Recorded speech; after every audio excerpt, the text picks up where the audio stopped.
নমস্কার বন্ধুরা, কেমন আছো তোমরা সবাই? আশা করছি সুস্থ আছো, ভালো আছো। ঈশ্বর আশীর্বাদে আমিও ভালো আছি। আজ আমি আর মা মিলে আমাদেরই বাড়ির পাশে সন্ন্যাসী বাজার হাটে চলে গেছি। ওখানে কেন গেছি এবং সারাদিন কি কি করলাম সব তোমাদের কাছে বলবো। তার আগে চ্যানেলটা সাবস্ক্রাইব করে বেল আইকনটি বাজিয়ে রেখো, যাতে যখনই আমি ভিডিও আপলোড করব সবার আগে তোমার কাছে পৌঁছে যায়। এই দোকানে গেছিলাম একটা শাড়ি কিনতে।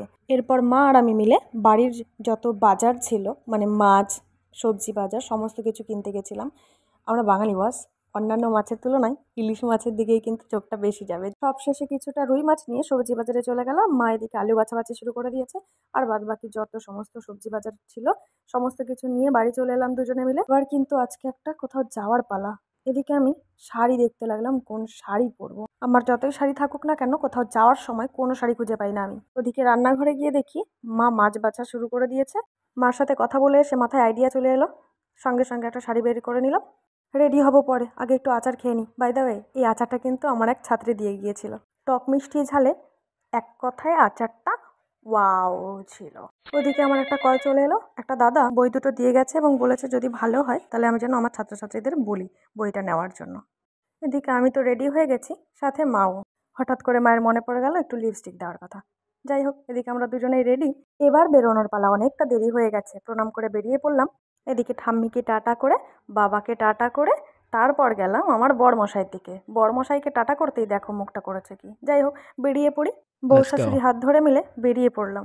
এখন দুপুরবেলা, একদম গমগমে রোদ, তবুও টোটো পাওয়া যাবে। আমাদের এদিকে সচরাচর সবসময় টোটো চলতেই থাকে। মা আমি দুজনে মিলেই টোটোতে বসে পড়লাম। আমরা দুজনেই মিলে যাচ্ছি মায়ের কাকার বাড়ি, বীরনগর।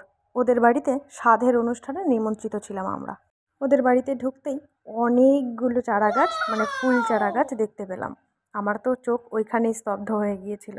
আমি তো শুধু ওই গাছগুলোকেই দেখছিলাম এবং কিছু ভিডিও করে নিয়েছি তোমাদের দেখানোর জন্য। যাই হোক, মা তো ওইদিকে মশগুল গল্পতে।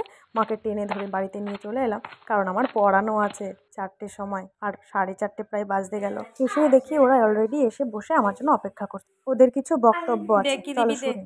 এখন ছোট ছোট বাচ্চাদের পড়া আর ছোট ছোট বাচ্চাদের বায়নাগুলো আমি অবশ্যই রাখার চেষ্টা করি।